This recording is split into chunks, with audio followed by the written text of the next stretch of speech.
My name is Sarah, and 5 years ago, I made the best decision of my life. I adopted my daughter, Lily. She was 6, with big brown eyes and a shy smile that could melt the coldest heart. The moment I saw her at the adoption center, I knew she was meant to be mine. Are you sure about this? My mother asked when I told her my plans. You're only 30. You've got time to find someone and have your own kids. But I didn't want to wait. I had a fulfilling career as a pediatric nurse, a cozy home, and so much love to give. I didn't need a partner to be a great mom. The first few months with Lily were challenging but beautiful. She was quiet at first, her big eyes always observing. Slowly, her personality began to shine. I discovered her love for drawing. She could spend hours sketching butterflies and rainbows. She had a tender heart too, saving half her sandwich every day to feed the backyard birds. My family needed time to adjust. Most of them came around eventually. My parents adored Lily's gentle nature, and my younger brother, Mike, became her favorite uncle with his endless jokes and piggyback rides. But my older brother James, his wife Rachel, and their kids, Emma and Lucas, that's where everything changed. The first time Lily met Emma and Lucas at a family Christmas gathering, I had high hopes. Emma, 7, was just a year older than Lily, and Lucas was 5. I imagined them becoming close, giving Lily the siblings she never had. But Rachel's reaction crushed that dream instantly. Oh, she said, looking Lily up and down. So this is the adopted one. The word dripped with disdain. Lily's hand tightened in mine.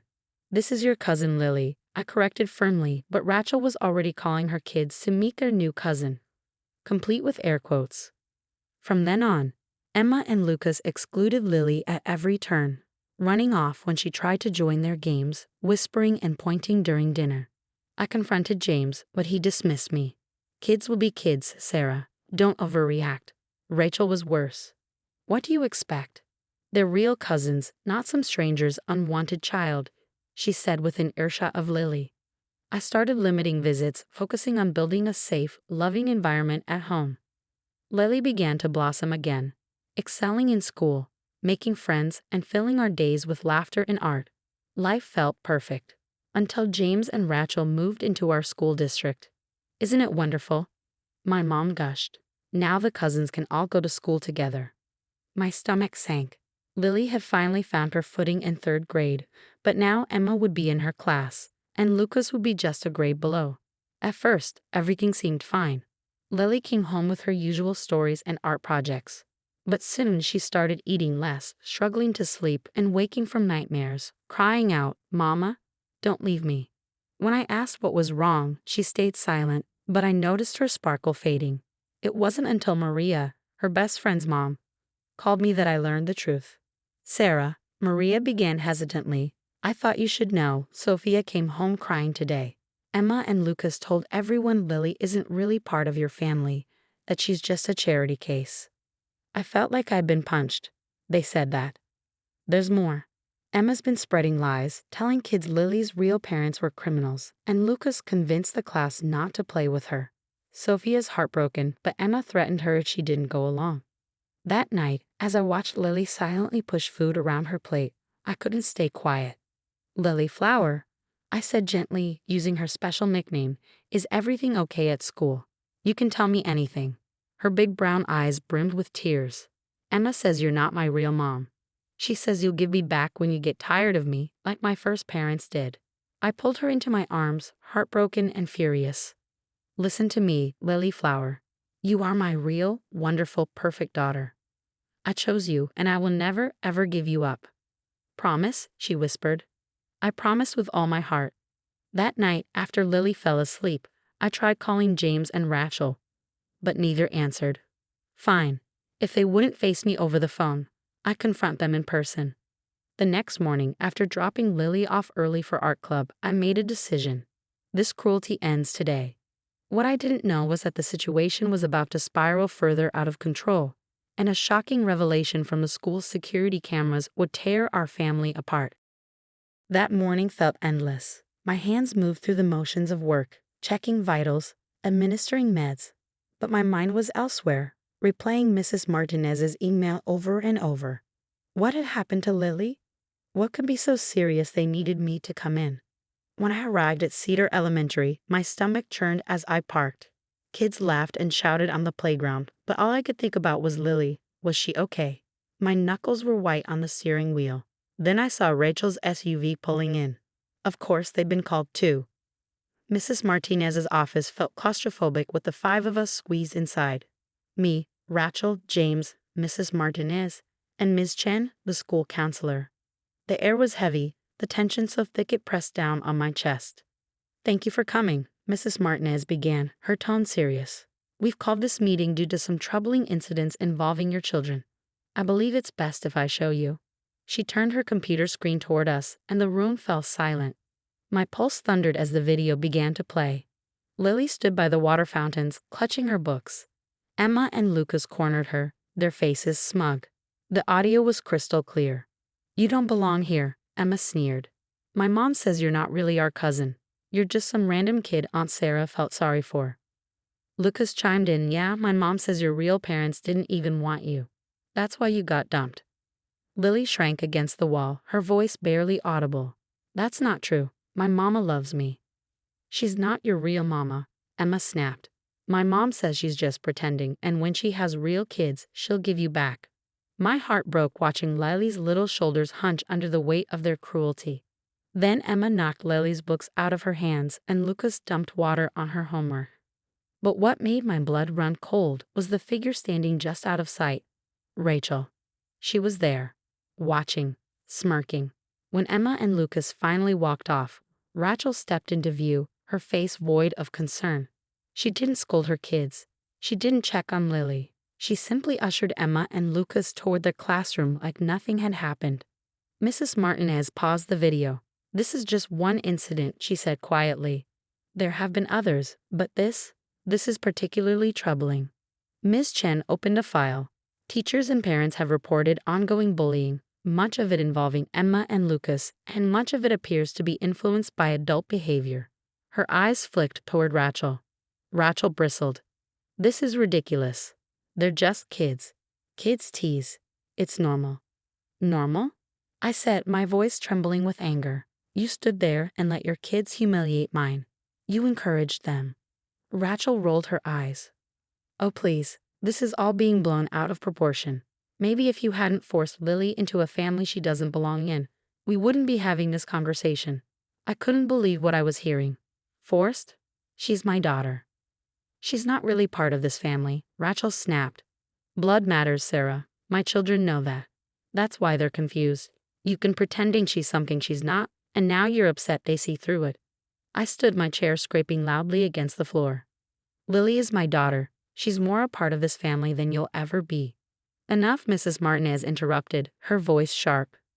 "Mrs. Peterson, this behavior, both from your children and from you, is unacceptable. Emma and Lucas will be suspended for 2 weeks. Additionally, we're requiring counseling before they return. If this continues, there will be further consequences, including possible expulsion." Rachel shot to her feet. "This is absurd. You're punishing my children for speaking the truth. They've done nothing wrong."